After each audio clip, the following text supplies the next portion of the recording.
On the 2nd of November, 1917, a British cabinet minister sat down and wrote 67 words on a single sheet of paper.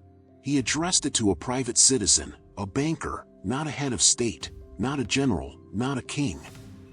Those 67 words promised a national home for the Jewish people in a land Britain did not own, occupied by a population that was never consulted. To understand why one of the most powerful empires in history made that promise, at that exact moment, you cannot start with ideology. You have to start with a balance sheet. Because in the autumn of 1917, the British Empire was, in every meaningful sense, broke. Roll the clock back 3 years. In the summer of 1914, Britain went to war carrying a national debt equal to roughly a quarter of its yearly economic output, a figure Edwardian chancellors considered perfectly respectable. London was the financial capital of the planet.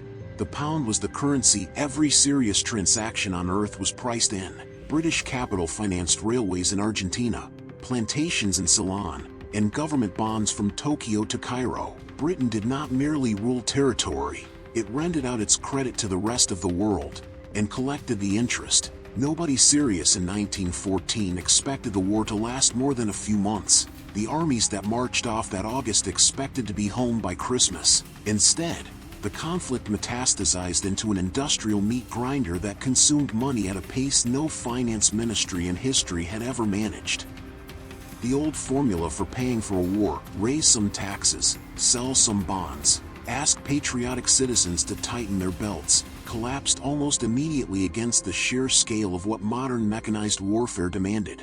Shells alone cost fortunes. Every gun, every ship, every mile of railway needed to move men to the front devoured capital at a rate the Treasury had never modeled. By 1917, defense spending was consuming more than half of everything Britain produced in a year. And Britain was not just paying its own bills, it had become the paymaster for the entire coalition fighting Germany. France was running on borrowed money. Russia's economy was disintegrating even before the political system followed it into collapse. Italy needed constant financial life support. Smaller partners like Belgium, Serbia, and Romania survived almost entirely on British credit. London had made itself the treasury of an entire alliance, and that generosity was now bleeding it dry from every direction at once. The debt figures alone tell the story of how fast this spiraled. Britain's national debt, which sat under £1 billion before the war, exploded past £7 billion by the time the guns fell silent. Across the war years, Britain's cumulative deficit reached a scale unlike anything in its peacetime history. Taxes covered barely a quarter of what the war actually cost. Even though Britain taxed its citizens harder than any other major combatant, the rest had to be borrowed.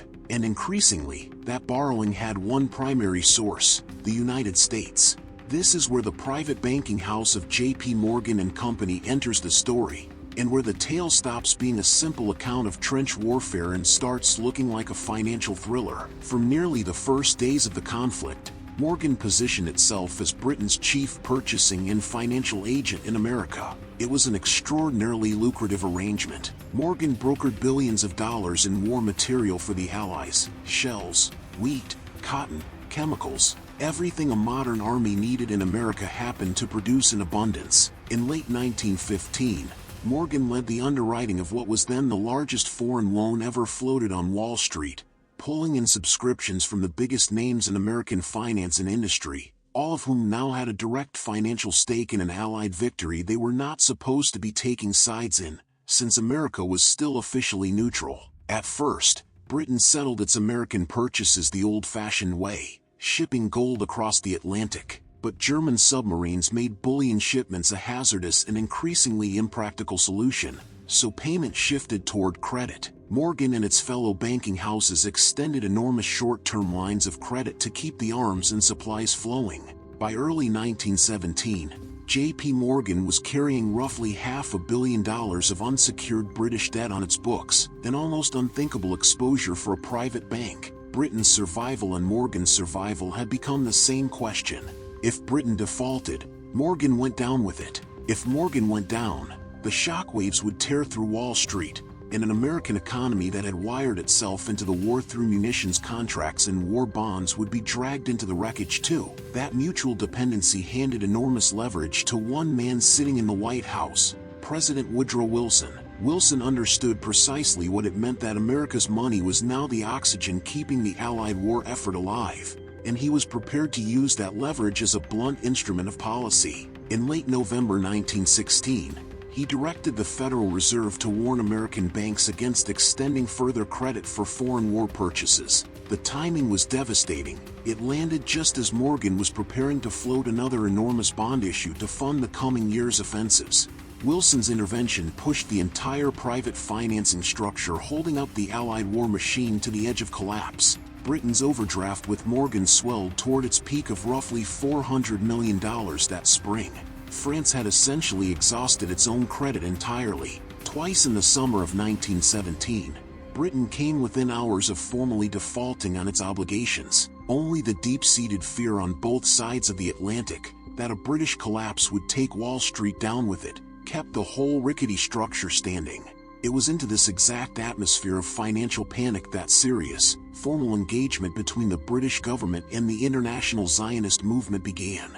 The first substantive meeting took place in early February 1917, mere weeks after Wilson's credit freeze had rattled London to its core. Present were senior Zionist leaders and British officials who had, not coincidentally, also been quietly negotiating the carve-up of the collapsing Ottoman Empire behind closed doors. Over the following months, these discussions intensified, eventually producing a request from the Foreign Office that the Zionist leadership itself draft language for what would become the Declaration, a striking detail on its own.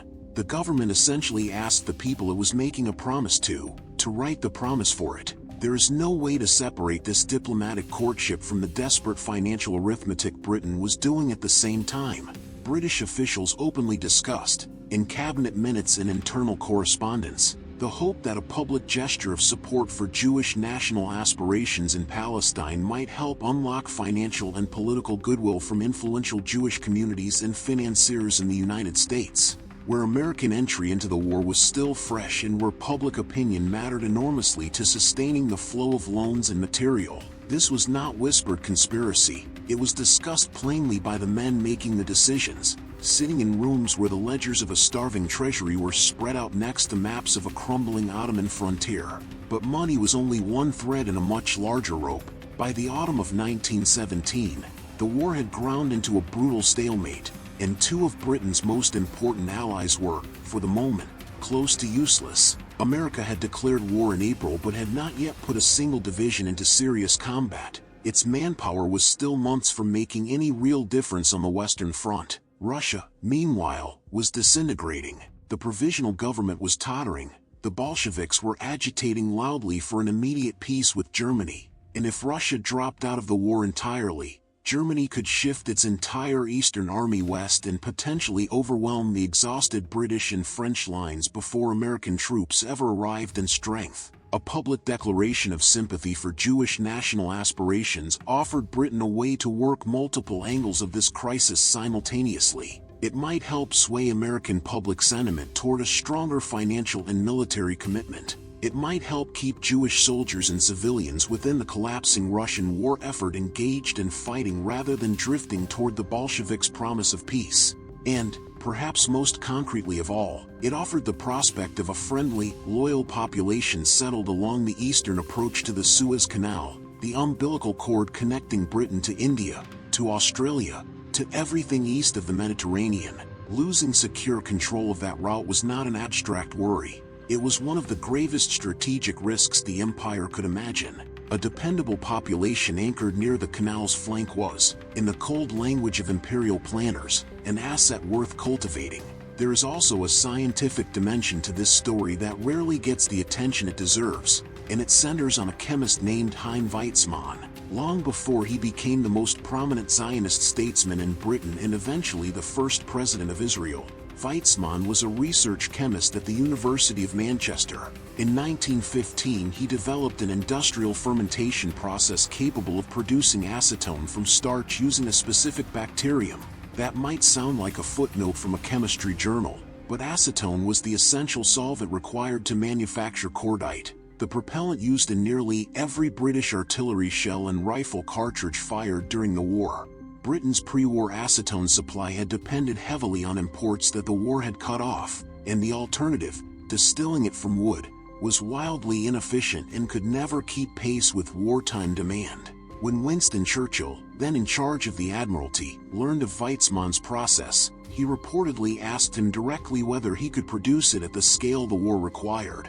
Weizmann could, and did, resigning his academic post to help build the industrial capacity that kept British guns firing for the remainder of the war. He gave Britain the process without royalty or personal payment. The significance of this is not simply that Weizmann solved the munitions crisis, it's that the man who solved it was, at the very same time, the most tireless and best-connected Zionist lobbyist in Britain, someone who had built genuine personal relationships with Lloyd George, Balfour, and Churchill himself. When David Lloyd George was later asked what Britain had given Weizmann in return for his contribution to the war effort, he pointed, according to multiple historical accounts, directly to the Balfour Declaration.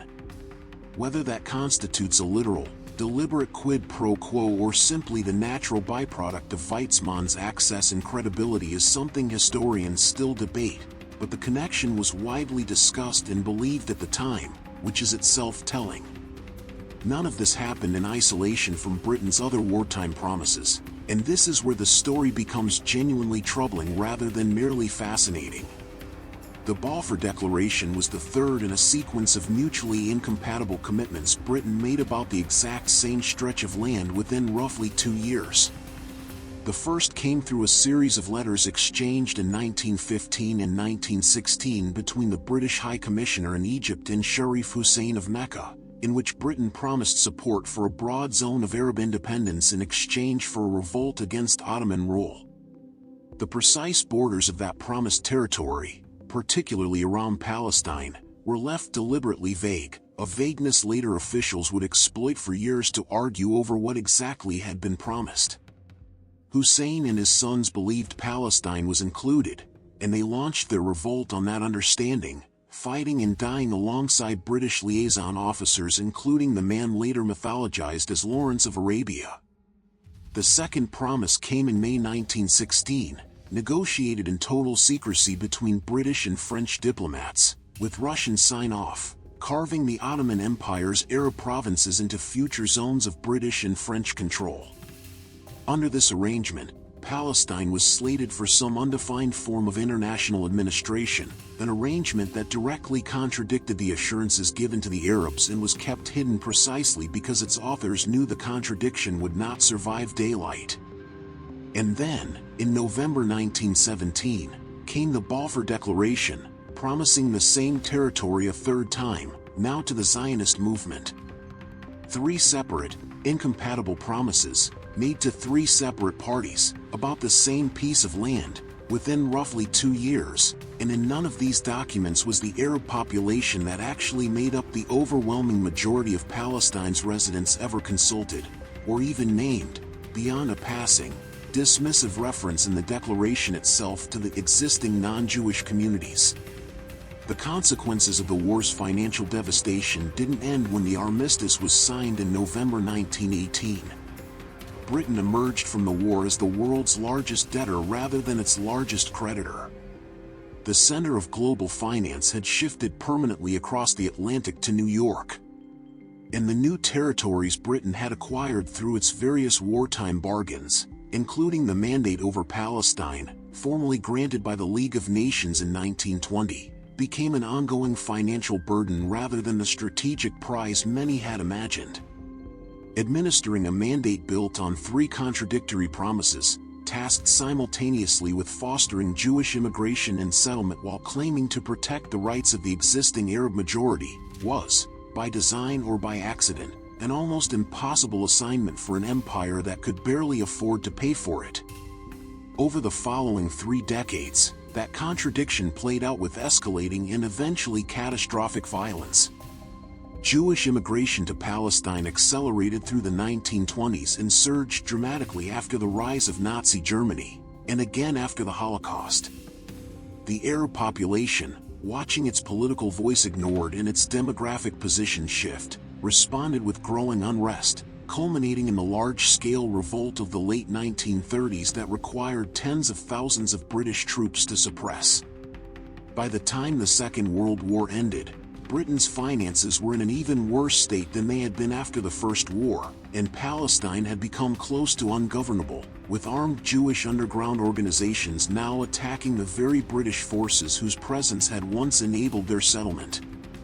In 1947, an exhausted and near-bankrupt Britain handed the entire problem to the United Nations and withdrew, a move that looked less like a graceful transfer of responsibility and more like an admission that the mandate had failed completely.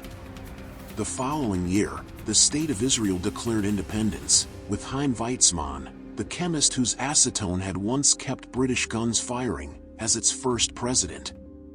Now, it's worth pausing here to draw an important distinction, because this is exactly the kind of story that tempts people toward oversimplified conspiracy narratives. It would be inaccurate, and frankly a disservice to the real history, to claim that Britain literally sold Palestine to a banking family in a single transaction, that gold changed hands for the declaration, or that some unified cabal of financiers dictated British foreign policy. The Rothschild family itself was far from monolithic on this issue. Different branches held sharply different views on Zionism, and some actively opposed the declaration. There was no signed receipt, no deed of sale, no single moment where money bought a promise. But it would be equally dishonest to pretend that financial desperation played no role at all in how and when this promise was made. The documentary record is clear that British officials explicitly discussed the potential financial and political benefits of courting Jewish support in America and Russia. The timing of the declaration, arriving at the precise low point of Britain's wartime financial crisis, is not something serious historians dismiss as coincidence. And the broader pattern of British wartime diplomacy, a government making urgent, overlapping, and ultimately incompatible promises to whichever party could help it survive its next financial crisis, is entirely consistent with how a desperate borrower behaves when the bills are coming due and the creditors are losing patience. What this history really shows is not a tidy banking transaction but something more unsettling, that when an empire is drowning in debt and running out of options, it will promise almost anything to almost anyone who might help keep it afloat, even when those promises directly contradict each other, even when they involve disposing of land and futures that were never Britain's to give away. The Arabs who fought and died in the revolt believed they had been promised independence. The French secured their sphere of influence. The Zionist movement received its declaration.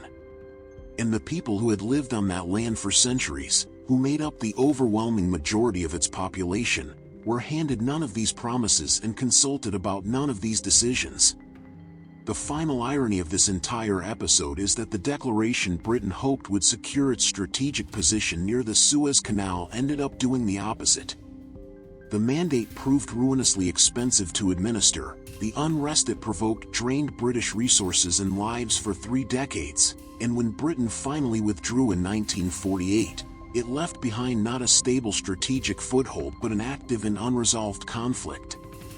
An empire that had tried to buy its way through a financial catastrophe by promising other people's homeland away lost, in the end, both the land it had hoped to control and the wider empire it had gone into staggering debt to preserve.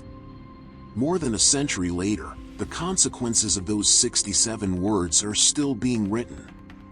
Every negotiation, every war, every failed peace process, and every headline out of the region carries some trace of that moment in November 1917, a bankrupt empire, its treasury hemorrhaging gold, its credit stretched to the breaking point, reaching for whatever leverage it could find, and finding it in a promise about a land it did not own, made to a people who were not living there, at the direct expense of those who were. Understanding that financial desperation doesn't excuse what followed, but leaving it out of the story means missing the engine that was driving the whole machine.